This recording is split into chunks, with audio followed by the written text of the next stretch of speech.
The world got a taste of an effective U.S. China trade embargo, and after a breakthrough on Monday with lowered tariffs, there's no going back. China now has the mutual respect it has long craved from the U.S.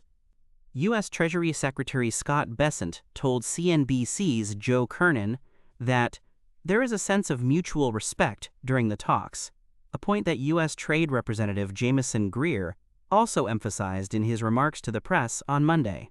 That's in stark contrast to how the first high-level bilateral meeting under the Biden administration kicked off with an exchange of insults in Alaska, followed by a balloon incident that delayed then U.S.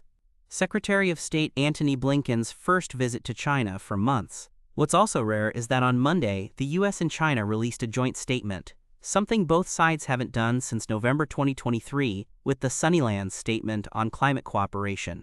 Looking ahead, it will be critical to see whether joint statements will be issued after major meetings or revert to separate readouts, a senior advisor to world governments and business leaders, who has regular dialogue with top officials from both countries, told CNBC. The source requested anonymity due to the sensitive nature of the conversations. The source expects volatility is likely around tariffs, an important point of flexibility for Trump as a tool for managing relations with major powers. The source added that a possible resolution could involve large Chinese purchases from the U.S., investments in the U.S. that create jobs, while Beijing gets concessions core to its interests. While the elevated tariffs didn't last long, the trauma is real. Businesses now know they need to mitigate tariff uncertainty.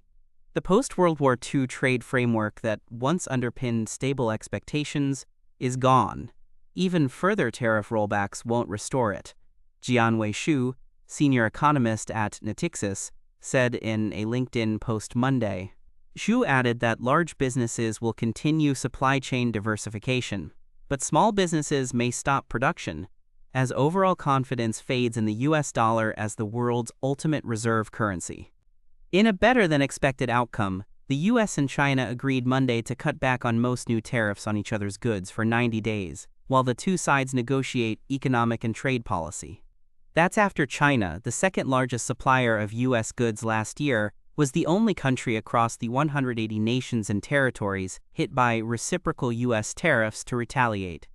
Hong Kong's Hang Seng Index has recovered to levels seen just before the early April escalation in trade tensions, while the S&P 500 clawed back into positive territory for the year.